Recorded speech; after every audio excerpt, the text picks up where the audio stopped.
बिस्मिल्लाहिर्रहमानिर्रहीम अस्सलाम वालेकुम नाज़रीन, मैं हूँ आपका मेज़बान दानिश अंसारी और आप देख रहे हैं मेरा YouTube channel Danish Ansari official. नाज़रीन, आज हम बात करेंगे मलिक महबूब साहब से। आप सबके फेवरेट हैं, मशहूर एस्ट्रोलॉजर हैं। अस्सलाम वालेकुम मलिक साहब, कैसे हैं आप? तो वालेकुम अस्सलाम, अल्लाह का करम है। दानिश भाई, आप बताएं कैसे हैं आप?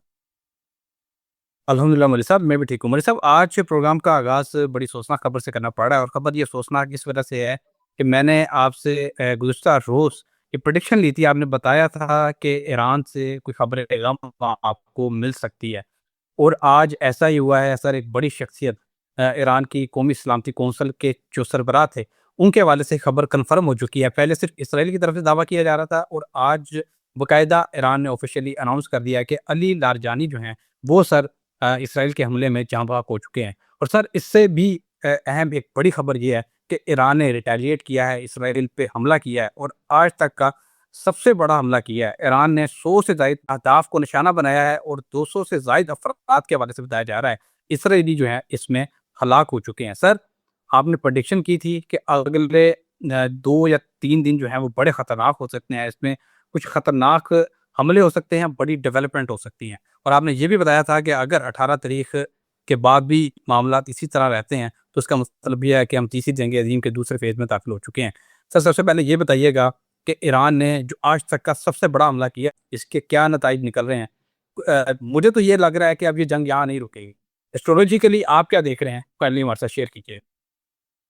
जी, आपको अभी से लग रहा है, मुझे 15 तारीख से जो है इसका डर शुरू हो गया था, क्योंकि 15 तारीख के बाद मैं बड़ा होपफुल था और मुझे ऐसा महसूस हो रहा था कि 15 तारीख के बाद से इस जंग में थोड़ी-सी कमी आना शुरू हो जाएगी और जो मामलात है सेटलमेंट की तरफ जाएँगे।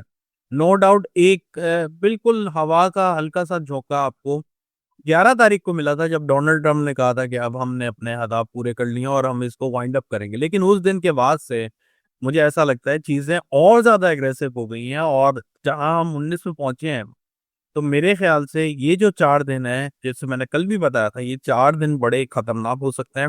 ये 4 दिन के अंदर आपको बहुत बड़ी-बड़ी न्यूज़ मिलेंगी और सरप्राइज़िंग न्यूज़ मिलेंगी। ये बात भी याद रखिएगा, बड़ी न्यूज़ का मतलब ये नहीं है कि बड़ा हमला हो जाए। सरप्राइज़िंग न्यूज़ में जो मैं एक्सपेक्ट कर रहा हूँ, खुदा ना खास्ता अल्लाह ना करे, 2-4 ममालिक ईरान के अगेंस्ट में नज़र आते हैं मुझे। इसकी वजह से इसमें बहुत हद तक जो इस वक़्त करंट सिचुएशन को देखें, इसमें ऐसा ही लगता है कि कोई अरब ममालिक इनके सामने आने वाला है और वो इनके ऊपर रिटेलिएट करेंगे और मामलात मज़ीद बिगड़ जाएँगे। तो ये यहाँ से जो टाइम है 29 मार्च का, ये बस ऐसा ही चलेगा। कुछ अच्छी न्यूज़ मुझे नज़र नहीं आ रही। अल्लाह करने वाला है, अल्लाह करे ईद से पहले ये चीज़ें किसी तरह कुछ बेहतर हो जाएँ। ईद भी ख़ैर सर पर ही है। बज़ाहिर लग नहीं रहा, लेकिन उम्मीद नहीं छोड़नी चाहिए, अल्लाह से दुआ करनी चाहिए, इंशाअल्लाह अल्लाह ताला रहम फ़ज़ल करे।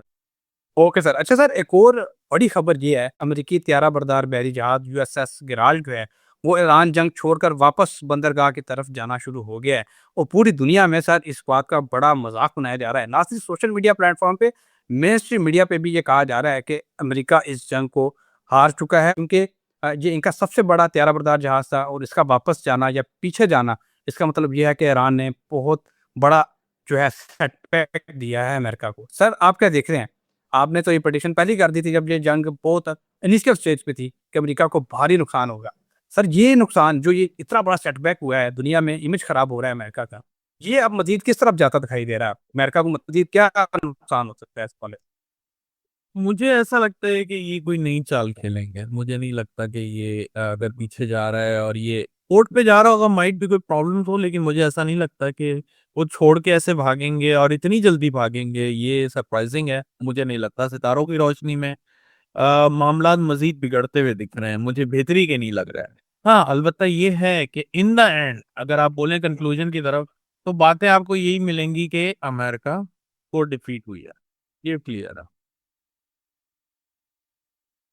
Okay sir. अच्छा सर, हुआ ये है कि तमाम नेटो ममालिक ने भी इनकार कर दिया है अमेरिका का साथ देने का और चीन से रिक्वेस्ट की थी स्पेशली डोनाल्ड ट्रंप ने कि हम मैंने आपके मुल्क का दौरा करना है आइंदा चंद दिनों में, तो आप हमारी स्पेशल मदद करें और जो स्ट्रेट ऑफ हॉर्मज़ है, उसको खोलने में हमारी हेल्प करें। चीन ने भी इनकार कर दिया और आज फ्रांस ने भी कह दिया कि हम बिल्कुल आपकी मदद नहीं करेंगे, ना ही अपनी वारशिप आपके लिए भेजेंगे, बल्कि उन्होंने कहा कि हम अपने जो एटॉमिक एसेट्स हैं, उनकी तादाद को बढ़ाएँगे, क्योंकि अमेरिका किसी मुल्क की ज़मानत नहीं दे सकता कि हम इसकी हिफाज़त करेंगे। सर, ये जो अमेरिका को डिप्लोमैटिक लेवल पे इतना बड़ा सेटबैक हो रहा है, अमेरिका का इमेज ख़राब हो रहा है, इसकी क्या वजह है? एस्ट्रोलॉजिकली आप क्या ऐसी स्टार्स की पोज़ीशन देख रहे हैं कि अमेरिका को इस लेवल पे नुकसान पहुँच रहा है?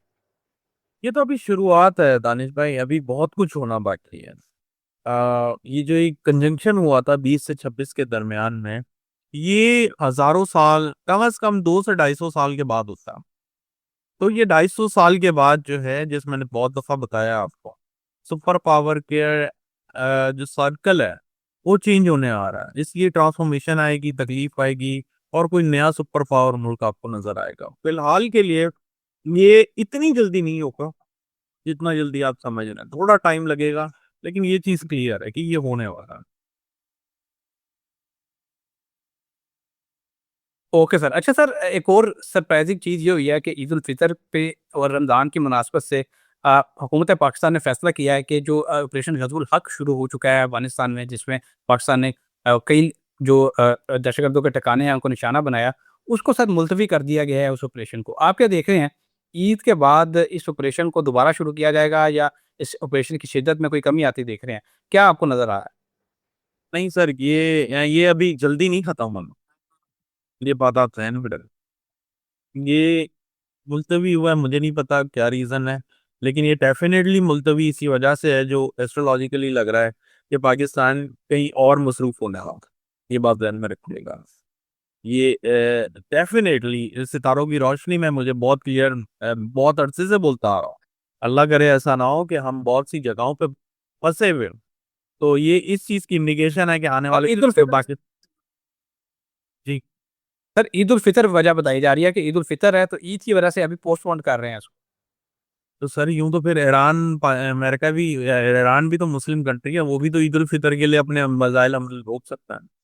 ये मैं ग्राउंड रियलिटी को नहीं चैलेंज कर सकता, वो कुछ भी कह सकते हैं, लेकिन ज़ायचे के हिसाब से, प्लैनेट के हिसाब से बात कुछ और है। Okay sir. अच्छा सर, डीजीआईएसपीआर की तरफ से फर्स्ट टाइम इस तरह कहा गया है, पहले इस तरह के बयानात नहीं आए जब से पाकिस्तान ने अफ़गानिस्तान के खिलाफ नया महाज शुरू किया है, कि उन्होंने ये कहा है कि हम अफ़गानिस्तान की जो क़यादत है, उससे बातचीत के लिए तैयार हैं, लेकिन उसकी शर्त ये है कि अफ़गानिस्तान के पनाह में जितने भी दहशतगर्द हैं, उनको हमारे हवाले किया जाए। आप क्या देख रहे हैं, जो ये मुज़ाकरात का हाथ आगे बढ़ाया है, क्या अफ़गानिस्तान की तरफ से हमें कोई मस्बत रद्द-ए-अमल मिल सकता है या फिर बातचीत के ज़रिए मामले को हल किया जा सकता है या फिर जंग ही देख रहे हैं आप इस साउथ एशिया में भी और मशरिक़ वसत में? सर मुश्किल लगता है। अगर ये वापस जो मुज़ाकरात, पिछले साल मुज़ाकरात और वापस मुज़ाकरात करेंगे, तो मैं यही कहूँगा अल्लाह करे अच्छा ही हो, लेकिन बज़ाहिर मैं जंग के हालात देख रहा हूँ और ये कंटिन्यू रहेगी कोई अच्छी खासी लंबे अरसे तक के लिए। ओके सर, बहुत शुक्रिया सर, आपने अपने कीमती वक़्त में से कुछ वक़्त निकाला और इतनी ज़बरदस्त प्रेडिक्शंस हमारे साथ शेयर की। इंशाअल्लाह नेक्स्ट प्रोग्राम में ऐसे ही दिलचस्प टॉपिक के साथ दोबारा पेश होंगे। अगली वीडियो तक के लिए मुझे और मलिक महबूब साहब को इजाज़त दीजिए। अल्लाह हाफ़िज़।